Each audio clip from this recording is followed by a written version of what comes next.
8वा भाग, विषय क्रमांक 10, जीवन काय आहे.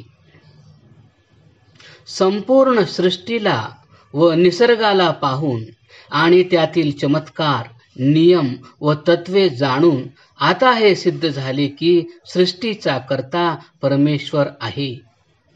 तो ईश्वर एकच असून अदृश्य आहे. तो सर्व ठिकाणी विद्यमान आहे.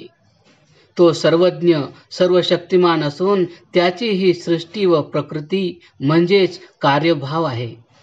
ती एक परिपूर्ण परफेक्ट सत्ता आहे. त्याचा सृष्टी निर्माण करण्याचा अंतिम उद्देश देखील जीवात्म्याचे कल्याण हाच होय. ही सर्व त्याचीच लीला आहे. समग्र जगाने त्या महान शक्तीला व त्याच्या उद्देशाला न जाणल्यामुळे सर्व प्रश्न गंभीर झाले आहेत. आता जीवात्म्याचे कल्याण कशात आहे? जीवात्मा काय आहे? जीवन म्हणजे तरी काय आहे हे कळले पाहिजे. जीवनाबद्दल मध्ययुगीन अंधकारमय काळातील लोकांनी अनेक धादांत खोटे व स्वैर विचार मांडल्यामुळे खरे जीवन काय आहे हे जगाला कळलेच नाही. आधुनिक विज्ञानाची एवढी मोठी प्रगती झाली. जीवशास्त्र, वनस्पतीशास्त्र, प्राणीशास्त्र ही वेगवेगळी शास्त्रे आता प्रगत झाली आहेत. आज जीन जे गुणधर्म ठरवित असते त्याचे ट्रान्सफर जेनेटिक इंजिनिअरिंग चालू आहे. तरी पण त्यांनाही निश्चितपणे जीवन कळले नाही. अशा अवस्थेत त्याचा उद्देश तर दूरच राहिला. ते जगाची विभागणी सजीव व निर्जीव या 2 प्रकारांत करतात. पण सजीव काय हे ते सांगू शकत नाहीत. ते केवळ सजीवांची लक्षणे सांगतात. पण जीवन काय आहे हे ते सांगू शकत नाहीत. आणि मागे सांगितल्याप्रमाणे त्यांचे क्षेत्र केवळ भौतिकच राहिले. मूल आधारभूत घटक धर्म, ईश्वर, अध्यात्म हे राहिलेच नाहीत. श्वासोच्छवास, प्रजोत्पादन, खाणे पिणे, वाढणे, संवेदना असणे इत्यादी सजीवांची लक्षणे सांगितली जातात. पण ही लक्षणे म्हणजे जीवन नव्हेच. सजीवांचे पूर्ण ज्ञान म्हणजेच त्यांची लक्षणे होत. परंतु ती लक्षणे देखील आज कोणालाही कळली नाहीत. अशा प्रकारे विज्ञानवादी लोकांनुसार सजीव म्हणजे जीवसहित व निर्जीव म्हणजे जीवरहित असा अर्थ स्पष्ट होतो. आता जीव काय आहे, तो कोठून येतो व कोठे जातो हे त्यांना माहीत नाही. म्हणूनच आपण सृष्टीतील सजीवांकडे उघड्या डोळ्यांनी बघूया. त्यात होणाऱ्या घडामोडी पाहूया. सजीवांमध्ये सर्वात महत्त्वाची गोष्ट म्हणजे जीवनाची सुरुवात व शेवट ही होय. यालाच आपण जन्म व मृत्यू असे म्हणतो. जन्मतो कोण, मरतो कोण, तो येतो कोठून व जातो कोठे याची नेमकी उत्तरे आपल्याला मिळावयास हवी आहेत. माणूस मरतो म्हणजे नेमके काय होते याचे रहस्य जाणण्याचा वैज्ञानिकांनी खूप प्रयत्न केला. परंतु त्यांना काहीच सापडले नाही. मग हा संयोग वियोग तरी सजीवांच्या हातात आहे काय? मुळीच नाही. असे असते तर कोणाचा मृत्यू झालाच नसता. म्हणजेच जन्म मृत्यूची व्यवस्था ही आपोआप नाही, तर ती एक पूर्वनियोजित अशी त्या परमेश्वराची परिपूर्ण व्यवस्था आहे. शरीर हे कोणासाठी तरी आहे. शरीराचा उपयोग करणारा कोण किंवा जो यातून निघून जातो तो कोण, अशा एक नव्हे अनेक शंका आहेत. म्हणून यात कोण कोणासाठी आहे हे सुद्धा कळले पाहिजे. शरीराची रचना ही सुद्धा मानवाद्वारे होऊ शकत नाही. कारण या जगात अनेक प्रकारच्या सजीवांची विविध शरीरे आहेत. हे शरीर माणूस तयार करू शकत नाही आणि वास्तवात सर्व शारीरिक हालचाली माणसाशिवाय होऊ पण शकत नाहीत. सुख दुःख हे देखील तोच भोगतो. शरीर हे सुद्धा स्वतंत्र नाही. कारण जड अर्थात प्रेत काय सुख दुःख भोगते? म्हणून या जन्ममृत्यूच्या प्रक्रियेतून आपणास अनेक गोष्टी कळतात. म्हणजेच अनेक प्रकारची शरीरे आणि त्याच्या संपर्कात व संयोगात येणारे समथिंग हे एक असतील की अनेक? निश्चितच अनेक असणार. प्रत्येक शरीरात ते वेगळे असणार. म्हणजेच जेवढी सजीवांची संख्या व त्यांचे प्रकार असतील तेवढे हे समथिंग असतील. मग हे समथिंग येतात कोठून व जातात कोठे? हा प्रश्न फार गहन आहे. ईश्वर नेहमी संयोग व वियोग घडवून आणतो. तो नाना प्रकारचे शरीर देतो. याचा उद्देश म्हणजे सुख व दुःख भोगणे हा होय. एवढेच नव्हे तर शरीरांचे पालन व पोषण करण्याचे व्यवस्थापन परमेश्वराने अगोदरच करून ठेवली आहे. ह्या सजीव सृष्टीतील ही संपूर्ण लीला परमेश्वराची वाटत नाही काय? म्हणून जन्म मृत्यू हे आपल्या किंवा समथिंगच्या हातात नाही. वैज्ञानिक, सरकार व आईवडिलांच्या हातात नाही. आईवडिलांच्या हातात हे असते तर नकटी, अभद्र, काळी, आंधळी, अपंग मुले जन्मालाच आली नसती. काही लोक समथिंग म्हणजे सुद्धा परमेश्वरच आहे असे सांगतात. परंतु परमेश्वर सर्वव्यापक आहे. तो प्रेतात म्हणजे जड देहात यांच्यातील व जिवंत माणसात पण आहे. प्रेतात असून सुद्धा तो डोळे, कान, नोक, नाक, तोंड व शरीर संवेदना आदी कोणतेही काम करून घेत नाही, जे की जिवंतपणी होते. शरीराचे कुजणे, दुर्गंध सुटणे पण सुरू होते. म्हणजेच प्रेतात ईश्वर राहून सुद्धा जर जिवंतपणे होणारे कोणतेच काम होत नसेल तर हे स्पष्ट आहे की ईश्वर वेगळा व जीवनाचे कारण समथिंग हे वेगळे आहे. समथिंग हे अदृश्य व अनेक आहेत व नष्ट न होणारे आहेत.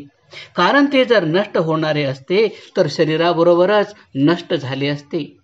म्हणजेच यावरून शरीर हे नष्टप्राय आहे व समथिंग नष्ट न होणारे म्हणजे अमर आहे हे सिद्ध होते. हे नष्ट न होणारे समथिंग हेच जीवनाचे मुख्य कारण आहे. ह्याच समथिंगमुळे शरीराचा संयोग व वियोग घडविला जातो. हे कार्य परमेश्वरामुळे व त्याच्या व्यवस्थेप्रमाणे घडते. म्हणजेच या समथिंगची बदली केली जाते.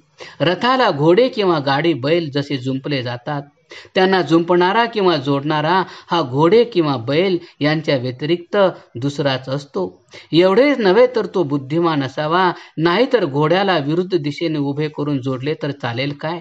मुळीच नाही. यामुळे या दोघांना जोडता येत नाही.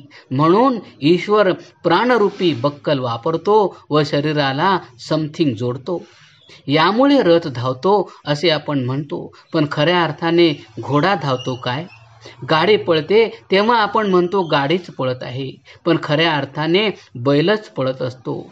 कारण घोडा व बैल हे सजीव आहेत आणि रथ व गाडी हे निर्जीव व जड आहेत.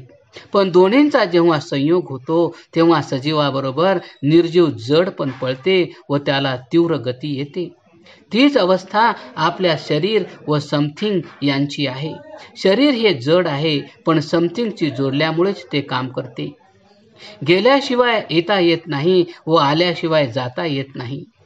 समजा एखादा व्यक्ती घरून शेतात गेला किंवा एक गाव सोडून दुसऱ्या गावी गेला तर घरी किंवा मूळ गावी चर्चा होते, अमुक श्रीमान शेताला वा परगावी गेले आहेत. पण शेतामध्ये वा परगावी सर्वजण असेच म्हणतील की हे इथे आले. म्हणून आल्याशिवाय जाता येत नाही व गेल्याशिवाय येता येत नाही. हे शाश्वत आहे. येण्या जाण्याच्या ह्या क्रिया एकसारख्या आहेत. संयोगाशिवाय वियोग नाही व वियोगाशिवाय संयोग नाही. यातून स्पष्ट होते की एका ठिकाणचे समथिंग दुसरीकडे कोठेही जाऊ शकते. एका शरीरातून ते दुसऱ्या कोणत्याही शरीरात जाऊ शकते. याचा अर्थ समथिंगच्या काही जाती असतील काय? वेगळे असे काही वर्गीकरण करता येईल काय? तर मुळीच नाही. जातीचे वर्गीकरण तर या दृश्य शरीराच्या आधारावर असते. तसेच ठिकाणांचा संबंध पण शरीरांशी आहे. शरीराची उत्पत्ती होते की समथिंगची? असा जर कोणी प्रश्न केला तर आपल्या स्पष्ट लक्षात येते की शरीराचीच उत्पत्ती होते. समथिंगची उत्पत्ती कदापि होत नाही. म्हणजेच आई व वडिलांमुळे हे दृश्य शरीर तयार होते. समथिंग आई वडिलांपासून तयार होत नाही. मग आता डार्विनच्या सिद्धांताचे काय होईल? त्यांनी जीवांची उत्पत्ती सांगितली व एका जीवापासून दुसरे जीव तयार होतात असे म्हटले आहे. पण किती अज्ञान आहे पहा. निसर्गातील घडामोडींचे किती चुकीचे निष्कर्ष सध्या काढले जात आहेत. दृश्य शरीर म्हणजे जीव होय असे समजले गेले व नेमके अदृश्य समथिंगलाच सोडून देण्यात आले. म्हणूनच आधुनिक वैज्ञानिकांना जीवनाची व्याख्या व त्याचे कल्याण कळले व समजले नाही. जीवन हे जगण्यासाठी आहे, सुख दुःख भोगण्यासाठी आहे. ही परमेश्वराची व्यवस्था आहे. सुख दुःखाचा अनुभव कोणाला होतो? दृश्य शरीराला की अदृश्य समथिंगला? शरीराला सुख दुःख झाले असते तर ते प्रेताला पण व्हायला हवे होते, मात्र तसे होत नाही. याचाच अर्थ स्पष्ट आहे की सुखदुःखाची जाणीव समथिंगला होते व त्याच्या संयोगामुळे दृश्य शरीराला पण होते. खऱ्या अर्थाने समथिंगलाच सुख हवे आहे, तो दुःखाची अपेक्षा करीत नाही. म्हणूनच त्यांची नेहमी सुखासाठी धडपड असते. या प्रक्रियेतून पुनर्जन्म पण सिद्ध होतो. मृत्यू पावलेला पुन्हा जन्मतो व नंतर मरतो. त्याचे असे जाणे येणे सतत चालू असते. या गमनागमन प्रक्रियेमागील उद्देश येणाऱ्या जाणाऱ्यांचे कल्याण हेच आहे. दुर्दैवाने आता सारे जग मात्र केवळ शरीरालाच जीवन समजत आहे. कोणीही जीवनाचा उद्देश जाणत नाही. समथिंगचे कल्याण कशात आहे त्याचा विचार आता कोणीही करीत नाही. हे सत्य आता सर्वांना कळले पाहिजे. हा समथिंग माणसांबरोबरच पशुपक्ष्यांत आहे व वनस्पतींत देखील. म्हणूनच ते अनेक आहेत, त्याबरोबरच ते एकसारखेच आहेत. हे समथिंग प्राण्यातून माणसात व माणसातून प्राण्यात जातात व येतात. हे असे का होते त्याला पण कारणे आहेत. सर्व प्राण्यांचे जीवन हे केवळ दुःख भोगण्यासाठी आहे. त्यांच्यात फक्त निसर्गाच्या नियमाप्रमाणे चालण्याची प्रवृत्ती आहे. परंतु माणसाचे जीवन हे मात्र कर्म करण्यासाठी आहे. ते कर्म मात्र बुद्धिपूर्वक असावे. मानवाचा प्रयत्न स्वतःच्या म्हणजे समथिंगच्या पूर्ण कल्याणासाठी आहे. म्हणून मानवी जीवनाचा मुख्य उद्देश हा समथिंगचे म्हणजे स्वतःचे पूर्ण कल्याण करणे होय. जीवन म्हणजे मिळालेली एक सुवर्ण संधी आहे. त्याचा सदुपयोग करणे यातच कल्याण आहे. दुरुपयोगात मात्र अकल्याण आहे. याकरिता कोणते शरीर मिळवायचे हे आपल्या कर्मावर आधारित आहे. जीवनाच्या शेवटी जन्ममृत्यूच्या घडामोडींतून आपणास अनेक गोष्टी लक्षात आल्या. जीवन म्हणजे संयोग आहे हे ध्यानात आले. मात्र संयोग घडवून आणण्याचे कार्य ईश्वराचे आहे. तो प्राण्यांच्या सहाय्याने बक्कलिंग करतो आहे. ईश्वर शरीराची निर्मिती करतो. शरीरे अनेक प्रकारची आहेत. जीवनाचे मूळ कारण म्हणजे समथिंगचे शरीरापासून वेगळे अस्तित्व असणे होय. समथिंग अनेक आहेत पण जात एकच आहे. गुणधर्म देखील समान आहेत. समथिंगचा अंत होत नाही. तो जन्मत नाही, फक्त संयोग वियोगात येतो. शरीर हे मात्र जन्मते व नष्ट होते. जे काही दृश्य जगत आहे ते सर्व नश्वर आहे. समथिंग हे तत्व अदृश्य व अमर आहे. शरीर व समथिंगचा संयोग करणे हा ईश्वराचा खेळ आहे. यामुळेच मानवाचा पुनर्जन्म आहे ही बाब सिद्ध होते. वेगवेगळ्या जाती मनुष्यकृत नव्हे शरीराच्या आहेत, समथिंगच्या नव्हेत. इतर पशुपेक्षा मानव जीवन हे स्वतःचे कल्याण करून घेण्यासाठी आहे. एक प्रकारच्या शरीरापासून दुसऱ्या प्रकारचे शरीर निर्माण होत नाही. समथिंग कोणत्याही शरीरात जाऊ शकते. कोणत्या प्रकारच्या शरीरात पाठवायचे ही मात्र पुन्हा ईश्वरीय व्यवस्था आहे व ती सुद्धा समथिंगच्या कार्यावर आधारित आहे.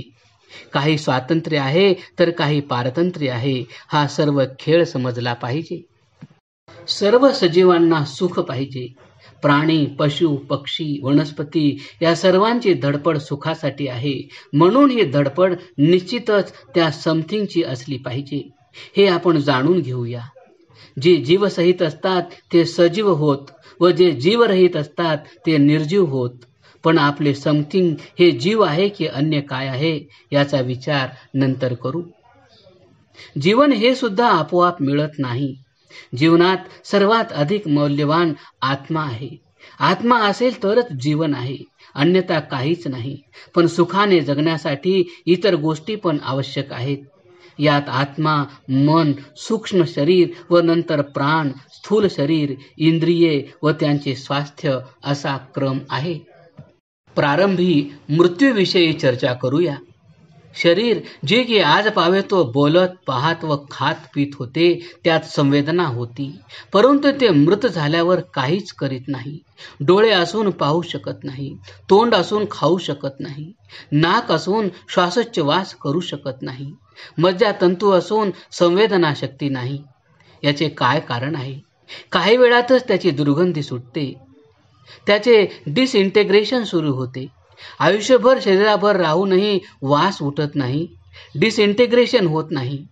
एका प्रसंगी शरीर काम करते तर दुसऱ्या प्रसंगी सर्व काही असताना ते काहीच करीत नाही. पूर्वी सजीव म्हटले गेले तर नंतर प्रेत म्हटले गेले. मग हा देह जड का झाला? तो काम का करीत नाही? याला सुख व दुःखाची जाणीव का होत नाही? काही फिजिओलॉजी, केमिकल रिॲक्शन्स, लोक इत्यादी कारणे सांगतात, पण ती मूलभूत कारणे होऊ शकत नाहीत.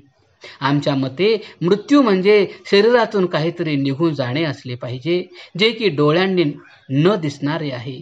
प्रयोगशाळेत ते दाखविले जाऊ शकणारे नाही, जे की या शरीराला, डोळ्यांना व नाकाला काम करायला लावत होते, ज्याच्यामुळे हे खातपीत होते व संवेदना होती, सुखदुःखांची जाणीव होत होती. म्हणूनच त्यासाठी खालील सूत्र येथे लागू पडते. शरीर उणे काहीतरी अदृश्य बरोबर मृत्यू. समथिंग हे जीवनाचे मूलभूत कारण आहे. सजीवांचेही ते मूळ कारण आहे. ते शरीरापासून जर वेगळे झाले व त्यामुळे जर मृत्यू होत असेल तर मग ते शरीराशी केव्हा संलग्न झाले होते व ते कोठून आले हे लक्षात घेण्यासारखे आहे. खरे तर जेव्हा शरीराची उत्पत्ती झाली तेव्हाच त्याच्याशी जुळले गेले असले पाहिजे. त्याकरिता खालील सूत्र लागू पडते. शरीराची सुरुवात अधिक काहीतरी बरोबर जन्म. कारण शरीराची रचना, वाढ, गर्भ तयार होणे हे सर्व त्या समथिंग शिवाय शक्य नाही. गर्भाचा पण मृत्यू होऊ शकतो, म्हणजेच ते समथिंग निघून गेले की सर्व काही संपले. म्हणून जन्म बरोबर झायगोट प्लस जीव बरोबर समथिंग या संयोगानंतर जीवनाचा आरंभ होतो. म्हणजेच जीवन हे संयोग आहे. संयोगामुळे सजीव हे जन्मतात व वाढतात, तर वियोगामुळे मरतात हे निश्चित. म्हणून जीवन हे संयोग व वियोगांनी भरलेले आहे, त्यावरच ते आधारित आहे. शरीर प्रेत बनते तेव्हा ते निर्जीव झाले असे आपण म्हणतो. म्हणजेच ज्यात जीव नसल्याने जे जड होते, कारण ते जड वस्तूपासून बनले आहे.